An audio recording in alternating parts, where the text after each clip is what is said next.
Skandinavisk Byggeplast står for salget af et enestående system, kendt under handelsnavnet TTE. TTE bruges til økologisk opbygning af befæstede vandgennemtrængelige arealer.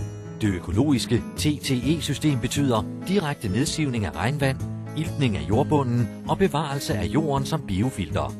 TTE gør det muligt at overholde myndighedernes krav om afvanding af befæstede arealer uden tilslutning til faskine eller dræn.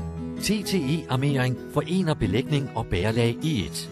Dette lader sig gøre på grund af den unikke samling af de stabile trykfordelende elementer, så der skabes en kunstig bæreflade, som er vandgennemtrængelig.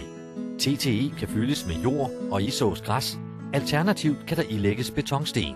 TTE tillader nedsivning, så oversvømmelser minimeres. Uanset om det er på veje, parkeringspladser, stier, fortov eller brandveje, virker TTE overbevisende til både let og tung trafik.